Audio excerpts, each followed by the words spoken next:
सूरदास का हम भ्रमर गीत का प्रसंग पढ़ रहे हैं। और भ्रमर गीत उन गीतों को कहते हैं कि जब उद्धव ब्रज में सखियों को कृष्ण के कहने पर निर्गुण ब्रह्म का उपदेश देने के लिए आए। उन्होंने निर्गुण ब्रह्म का उपदेश दिया। सखियों ने उस उपदेश को स्वीकार नहीं किया क्योंकि वो तो सगुण कृष्ण के प्रेम की दीवानी थी।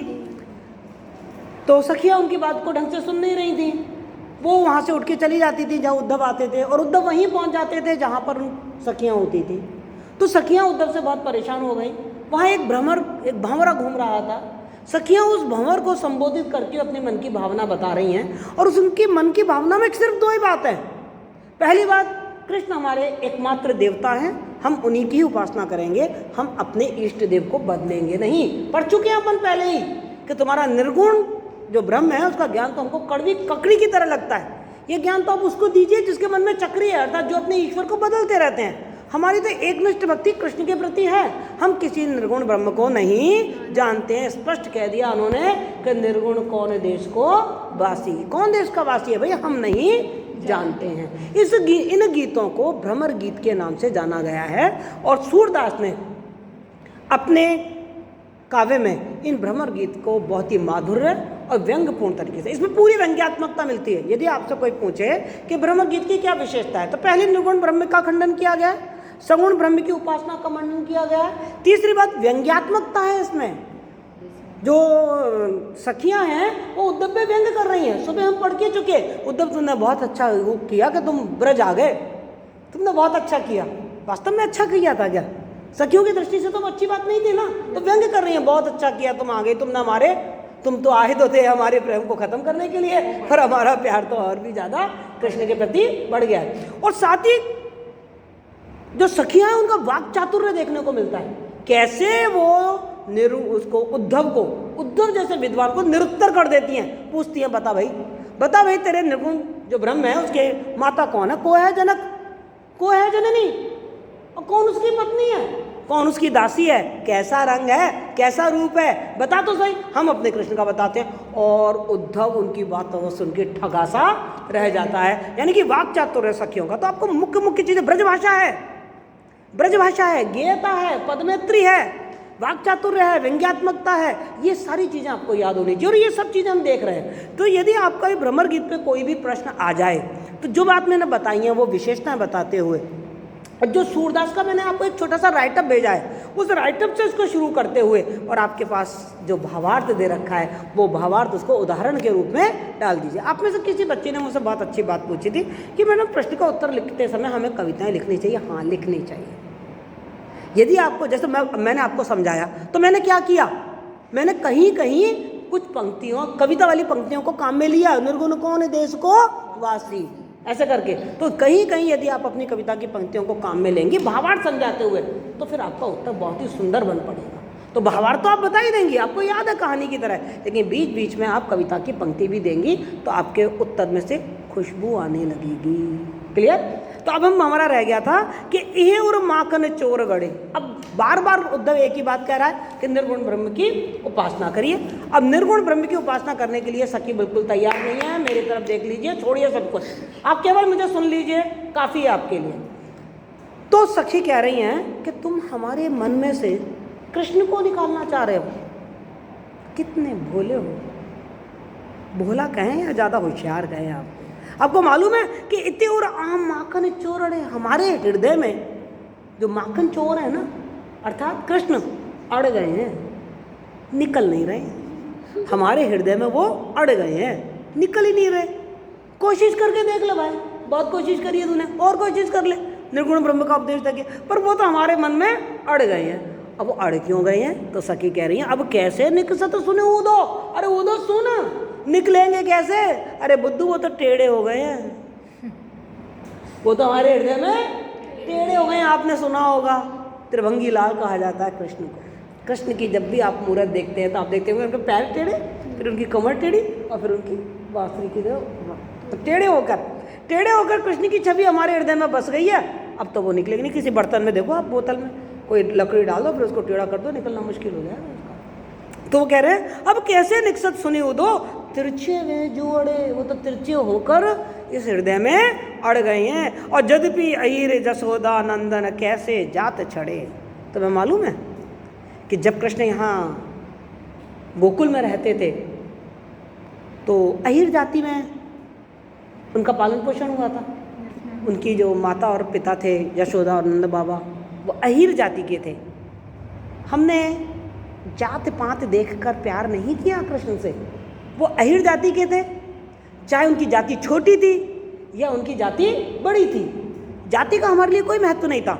हम तो उनसे उतना ही प्रेम करते थे। वो जान जैसे अब तुम कह रहे हो, अरे वो तो ना देवकी नंदन हैं, मथुरा के जो राजा थे कंस, उनकी बहन के पुत्र हैं, वसुदेव के पुत्र हैं, यदुकुल के यदुवंशी हैं, तो अभी कोई फर्क नहीं पड़ता। वो किसी राजा के बेटे हैं, किसी रानी के बेटे हैं, कोई बहुत बड़े कुल में पैदा हुए हैं, कोई फर्क नहीं पड़ता, उतना ही प्यार अभी भी करते हैं। और वो अहीर थे, यशोदा उनकी माँ थी, नंद बाबा उनके पिता थे, छोटी जाति के थे, कोई फर्क नहीं पड़ता, हम तब भी उनसे प्रेम करते थे। तो वो कृष्ण से हमारा जो प्रेम है वो ना तो जाति पे आधारित है, ना धन, ना राजा महाराजा उच्च कुल, इन किसी पे आधारित नहीं है। तो यद्यपि अहिर जसोदा नंदन कैसे जात छड़े, और हों जदोपति, अब तुम कह रहे हो कि वो यदु वंश के पति हैं और प्रभु कहिए तो अब तुम उनको स्वामी कहते हो, और हमें ना लगत बड़े, पर हमको तो वो अब बड़े, हमें तो वही लगता कन्हैया माखन चोर, माखन चुरा के खाता था और हम जाते पीछे पीछे जाके उसकी शिकायत करे आते थे, बहुत पिटाई लगवाते थे हम यशोदा से उसकी। हमें तो वही लग रहा है। तुम कहो उनको स्वामी, यदुवंशी, देवकी नंदन, वसुदेव के पुत्र, तुम्हारे लिए बड़े हैं, हमारे लिए तो वो ही छोटे हैं। जैसे पहले थे ना हीर के बच्चे, वैसे ही हैं। को वसुदेव देवकी नंदन, हम नहीं जानते कौन वसुदेव और कौन देवकी नंदन, हम नहीं जानते। को जाने को बूझे, और हमें जानने पूछने की कोई आवश्यकता भी नहीं है। बेटा जो प्रेम होता है ना वो जाति धर्म धन उच्च कुल नीच कुल इस देख के नहीं किया जाता है। सूर नंद नंदन के देखत और न काऊ सूझे। सूरदास जी कह रहे हैं कि सखियों ने स्पष्ट रूप से उद्धव को कह दिया कि हे उद्धव, कृष्ण के बिना हमें कोई सूझता ही नहीं है। तेरा निर्गुण ब्रह्म भी हमें नहीं सूझता, हमें कोई नहीं सूझता। निर्गुण ब्रह्म की बात छोड़, कृष्ण के अलावा हमें कोई और सूझता ही नहीं है। यानी कि सखियों की, गोपिकाओं की एक निष्ठ प्रेम भक्ति कृष्ण के प्रति है। तो जब आपके भ्रमर गीत की विशेषताएं आपसे पूछी जाएं तो आप विशेषता में पहली बात लिखेंगे कि गोपियों की कृष्ण के प्रति एक निष्ठ भक्ति, एक निष्ठ, कोई दूसरा नहीं। ठीक। दूसरी बात आप क्या कहेंगे? व्यंग्यात्मकता है इसमें, व्यंग कर रही है वो उद्धव के ऊपर। तीसरी बात हमने क्या बताई? वाक चातुर्य है उसमें, किस तरीके से वो तर्क कर रही हैं उससे, उद्धव से। इतना ज्ञानी व्यक्ति है उद्धव, उससे तर्क करके उनको निरुत्तर कर देती है। वाक चातुर्य में मिलता है, ब्रजभाषा है, गेयता है, ये सारी बातें, माधुर्य है, श्रृंगार रस है, और श्रृंगार रस का भी वियोग पक्ष का परिपाक हुआ है। ये सारी उसकी विशेषताएं बताते हो, इनका भावार्थ आप लिख देंगे। और ये प्रश्न बहुत इंपॉर्टेंट है कि भ्रमर गीत की विशेषताएं बताइए, बहुत इंपॉर्टेंट प्रश्न है, ऐसा प्रश्न आता है। क्लियर? गोपिकाएं अपने दुख की बात तो कह रही हैं, जो कह ही रही हैं कि हम तो विरह से पीड़ित हैं ही, कृष्ण चले गए हैं तो हम तो विरह ने हमको तो टुकड़े टुकड़े कर डाला है। कल अपन ने कहा ना, बिन गोपाल बैरिन वही कुंज हैं, बिना गोपाल के ये जो उपवन हैं, बाग बगीचे हैं, वो हमारी बैरी हो गई हैं। और जो विरह रूपी कटार ने हमारे हृदय को काट के टूक टूक कर दिया है। कल हमने पढ़ा था इस बात को। वो कह रहे केवल हम ही विरह से पागल नहीं हो गए हैं। अरे भाई, यहाँ पे जो यमुना नदी बहती है ना, वो भी विरह से पीड़ित है, क्योंकि कृष्ण उसी के किनारे तो रास रचाया करते थे, बंसी बजाया करते थे। तो यमुना नदी भी कृष्ण की विरह से पीड़ित है। क्या हो रहा है यमुना नदी की, क्या हालत है देखिए। देखित कालंधी अधिकारी, देख तो सही जाके। तो यमुना नदी है ना, बहुत काली हो गई है, विरह में जल जल के उसका रंग कैसा हो गया है? काला। मानवीकरण अलंकार, यमुना का मानवीकरण कर दिया कि जैसे इंसान जलता है और काला हो जाता है दुख में, कष्ट में, है ना। जब अपन बहुत दुखी होते हैं तो देखते हैं ना, अपने आंखों के नीचे काले काले से हो जाते हैं और रंग भी अपना काला काला हो जाता है। जब अपन बहुत खुश होते हैं तो एकदम दमकते हैं, चमकते हैं, है ना। तो वो कह रहे हैं कि जो यमुना है वो कृष्ण के दुख में क्या हो गई है? काली हो गई है। कालिंदी मानी यमुना, ठीक है। कहियो पथिक जाए हरीसों, जो वही विरह जुर जारी। हे पथिक, उन्होंने उद्धव को पथिक के रूप में संबोधित किया और कहा कि पथिक, जब तू मथुरा जाए ना तो जाकर कृष्ण को कह देना कि कृष्ण तेरी जो प्रिय नदी थी ना यमुना, जिसके किनारे तुम रास रचाया करते थे, वो यमुना जल जल के काली होती जा रही, जलती जा रही है, विरह की आग में जलती जा रही है, और जलती जलती क्या हो गई है, काली हो गई है। मनोपालिका पे परिधरणी धसी तरंग तलफ तनु भारी। ध्यान से देखिए, इसमें रूप को उपस्थित किया है कि जब कोई व्यक्ति वियोग में होता है, जब हम दुखी होते हैं, तो देखिए हमारी दिनचर्या कैसी हो जाती है। जब आप बहुत दुखी होते हैं, परेशान होते हैं, तो क्या करते हैं, जाके बिस्तर में सो जाते हैं, उठने का मन ही नहीं करता तुम्हारा। यही होता है ना, पापा ने मम्मी ने डांट दिया या किसी की याद आ रही है, परेशान है, तो उठने का आज मेरे को नहीं उठना, मेरे उठने का मन नहीं है, बिस्तर में पड़े रहते हैं। तो वो कहते हैं कि मनोपालिका में परिधरणी, ऐसा लग रहा है कि यमुना नदी ने पलंग पकड़ लिया है, पलंग में पड़ी हुई है, उठी नहीं रही है। धरनी धसी तरंग, और धरती है ना वो उसके बोझ से धसती जा रही है। तरंग तलफ तनु भारी, और जमुना नदी में जो तरंगें बह रही हैं ना, भाई पानी बहता है तो आपने देखा होगा ना लहरें उठती हैं, तो यमुना नदी में जो लहरें बह रही हैं ना, वो लहर नहीं है, वो उसकी तड़फन है। जैसे इंसान तड़फता है ना, तो ये लहर नहीं है, ये क्या है, यमुना नदी की तड़फ है, कृष्ण के प्रति तड़फ है। मानवीकरण अलंकार, रूपक अलंकार देखिए आप, मानवीकरण तो है ही, साथ में रूपक अलंकार का उन्होंने बताया है कि रूपक अलंकार मतलब उन्होंने उपमेय और उपमान को एक बता दिया, उन्होंने तड़फन को और लहर को एक बता दिया, है ना। फिर वो कह रही हैं तट बारू उपचार चूर मनो, और मनो बार बार आ रहा है ना, मनो, मनोपालिका, मनो, उत्प्रेक्ष अलंकार। उत्प्रेक्ष अलंकार वहाँ होता है जहाँ पर उपमेय में उपमान की संभावना व्यक्त की जाती है, जहाँ कहा जाता है मानो। तो बार बार सूरदास जी कह रहे हैं कि गोपिका कह रही है मानो इतनी बीमार है जमुना नदी, पलंग में पड़ी हुई है, तड़फ रही है, अब उसका उपचार करना है। तो ये जो जमुना नदी के किनारे जो मिट्टी है ना, ये मिट्टी नहीं है, ये बालू नहीं है, ये उस यमुना नदी का उपचार करने के लिए चूर्ण बनाया गया है, उसको देने के लिए दवाई। आयुर्वेद में क्या होता है, ज़्यादा देखा होगा ना, आयुर्वेद में चूर्ण ही तो होते हैं, है ना। तो वो कहते हैं कि ये मिट्टी नहीं है, बल्कि ये यमुना नदी जो इतनी विरह से पीड़ित हो रही है, तड़प रही है, पलंग में पड़ी हुई है, कमजोर हो गई है, निर्बल हो गई है, उसके उपचार के लिए ये चूर्ण है। जो नदी के चारों तरफ आप क्या देख रहे हो, मिट्टी देख रहे हो। स्वेद प्रभा पनारी, और तुम जो यमुना नदी में पानी बहता हुआ देख रहे हो ना, वो एक्चुअल में पानी नहीं है, यमुना नदी का पसीना है जो पानी बनकर बह रहा है। इतना रो रही है, इतनी परेशान हो रही है कि आंखों में से आंसू और शरीर में से पसीना बह रहा है, और वही यमुना नदी का क्या बन गया है, जल बन गया। वर्णन देखिए आप, रूपक अलंकार और साथ में मानविकरण अलंकार और अतिशयोक्ति अलंकार, कितनी बड़ा चढ़ा के बात कही है ना।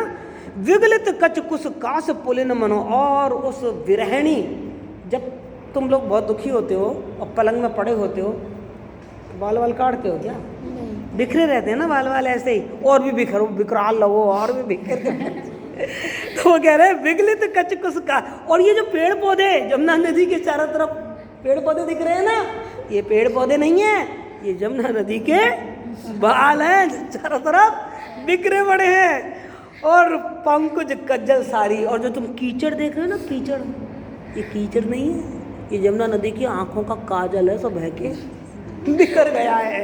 कल्पना देखिए आप, सूरदास ने क्या रूपक बांधा है, क्या मानवीकरण किया है यमुना नदी का। और फिर कह रहे हैं भ्रमर मनोमति भ्रमत चहु दिसी, और ये भंवरे घूम रहे हैं ना चारों तरफ, ये भंवरे नहीं है, ये यमुना नदी की मति है ना, बुद्धि, वो भ्रमित हो गई है।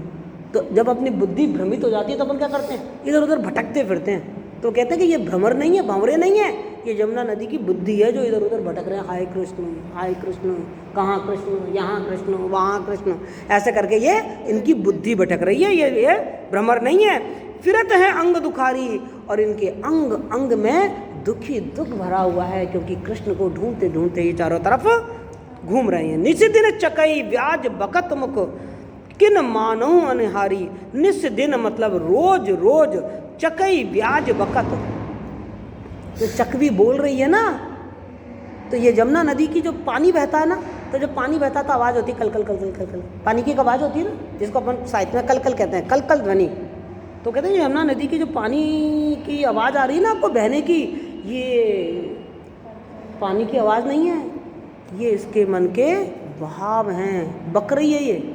जब अपन बहुत दुखी होते हैं ना तो कुछ भी बकते हैं, बिना सोचे समझे कुछ भी बोल देते हैं, बाद में पछतावा होता है ये क्या बोल दिया। तो ये यमुना नदी क्या कर रही है, अपने मनोभावों को, दुख के मनोभावों को प्रकट कर रही है। मुख किन मानहु अनुहारी, ये तो कृष्ण के प्रेम में बहुत हार गई है। सूरदास प्रभु जो जमुना गति, सूरदास जी कह रहे हैं कि गोपियों ने कहा हे उद्धव, कृष्ण के वियोग में जो स्थिति जमुना की हो रही है ना, वही हमारी हो रही है, वही हमारी हो रही है भाई।